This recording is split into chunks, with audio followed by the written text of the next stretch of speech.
Guidewell Insights Lounge. I'm here at Singularity University of Exponential Medicine, and I am joined by Dr. Mark Hyman. Dr. Hyman is the director for the Cleveland Clinic Center for Functional Medicine, and he's also the author of 10 New York Times best-selling books. So welcome, thank you so much for joining us. We are thrilled to have you.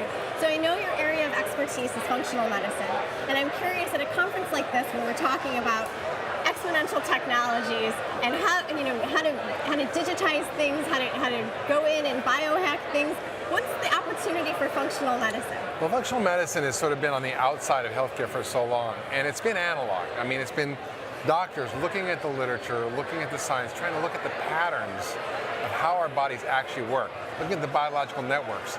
And we've been doing it basically analog in the clinic with patients, but seeing astounding results. And the next opportunity is to take our understanding of the systems biology and take functional medicine, which is applied systems biology, it's sort of applied systems medicine, and building tools using big data, machine learning, artificial intelligence to help people actually with decision support, both on a personal level and also in the healthcare system. And using other tools like quantified self and emerging technologies on genomics and metabolomics and microbiome to actually put the pieces together to help us actually drive this and accelerate this change. So I know you talk a lot about the health system as it is, and the health system is organized around organs, right? And functional medicine is around your whole body. Organisms. Organisms. So how do we disrupt the health system to make it more organized, to be conducive for functional medicine? I think it's challenging because, we really have an entrenched model of diseases. Our whole diagnostic model is based on diseases. Our whole reimbursement model is based on diseases. Our whole therapeutic model is based on suppressing symptoms and categorizing diseases according to symptoms, not causes. And as we're beginning to understand the root causes of disease, understanding the biological networks that are underneath most disease, understanding that our labels don't actually match the cause and don't help us with therapy really effectively, we really have to sort of break those concepts down. And unfortunately, it's so entrenched in the healthcare system that it's very difficult and very slow. And I think it's going to take disruptions from the outside to create innovations that will push the system to change. But there may be breakdowns where a lot of whole-scale parts of the healthcare system break down as people innovate around the outside. I mean, look at the music industry. You saw, we used to have records and CDs, and like we had stores. I mean, we had Blockbuster Video, then there's Netflix. I mean, things just disrupt and everything changes. And I think we're on the edge of that in medicine. And I hate to say it, but I don't think innovation comes from the inside most of the time. Cleveland Clinic is unusual because it's really founded on innovation. They seek out innovation, they're hungry for innovation, they foster it, they fund it, and it's very unusual. The CEO there, Toby Cosgrove, is like the Wayne Gretzky of healthcare. He knows where the puck's going to be, not where the puck is, and that's very unusual. People are pretty entrenched in the past. So it's challenging, but I think we're moving in that direction. Is there any one particular industry or company that you particularly have your eye on that you think might be a player in terms of helping disrupt in the way you just talked about? I mean, I think there are many companies that are dealing with problems that exist within healthcare. For example, in the food system, we have a real trouble with getting access to healthy foods. So a company like Thrive Market, which is one of the fastest growing e-commerce companies in history, is providing low-cost, healthy foods for people at scale online. And they've gone in, for example, and got food stamps to be able to be used online, which never was available before. So people can get food delivered to them if they live in a food desert. They can get actually access to real whole healthy foods at a great discount. Or companies like Vita, which is a company that creates a whole online coaching platform which gets people to actually engage with a real person on a video conference and supports them through all kinds of programming on an online mobile app that allows them to actually access health coaching, for example. That disrupts the system. So I think there's different technologies and companies out there that are doing this kind of work.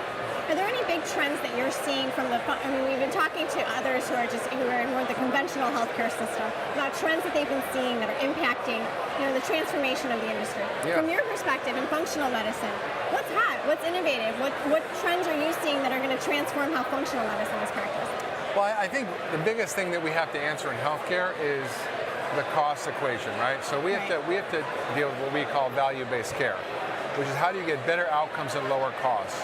Right now, everything being done is really around process measures. It's not around driving the changes in the content of the care that will really change the outcomes.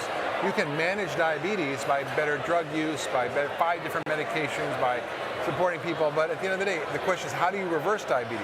Right. How do you actually get people off insulin medication? It's not using the same therapies in a better way. It's using a fundamentally different approach. So I think that's really where the opportunity is, and I think that's what's going to happen is we're going to actually change what we're doing, and using value-based care as the lever, it'll change what we're doing because when we create better outcomes at lower cost using functional medicine, it'll change practice. It won't be because of randomized controlled trials, because we're still debating the theory of evolution 150 years later. We can prove all we want in science, but practice often doesn't change. It changes based on reimbursement. We have reimbursement-based medicine, not evidence-based medicine. And in functional medicine, when we can show that we can do better outcomes at lower costs, and that's what we're doing at Cleveland Clinic, is measuring outcomes on everybody. Right. We're measuring total cost of care on our patients. We're actually going to be showing this and be able to publish this data, and I think that will start to change the practice because people care about, at the end of the day, the economics of healthcare. Right, that's very true. So I want to ask you, what has you most optimistic about the future of healthcare? Well, right now, being in exponential medicine, I see this extraordinary interest in thinking differently about solving our problems. I hear people like Leroy Hood talking about biological networks and systems medicine. I hear people talking about the root cause of disease, about microbiomes and things that nobody was talking about a couple of years ago. Right. And I think for me, this is what I've been doing for 20 years, and to finally see people innovating and getting it and understanding that this is actually where the medicine is heading is very exciting to me. Excellent. So we've been hearing all day that people have, it seems like there's a stockpile of innovations ready to go to market, and all we need to do is figure out how to get them there faster. That's From right. your perspective, is there anything that can be done to expedite the way some of these innovations are being brought in? I mean, I know you're a clinician. Yeah, I mean, I think what really matters at this point is taking the insights and the sort of wisdom of functional medicine and building a decision support platform based on big data, machine learning, and AI that will actually revolutionize healthcare because it'll allow us to create tremendous outcomes for people in a decentralized, democratized way that doesn't require physicians, doesn't require high-level healthcare providers. It can be done at scale in populations. Excellent. We look forward to the future of medicine and functional medicine that includes all of that. Thank you. Dr. Hyman, it was a pleasure to speak with you today. Thank you so much. It's been an Thanks honor. for having me. So we're here still at the Guidewell Insights Lounge at Singularity University's Exponential Medicine. I'm Jessica DeMassa.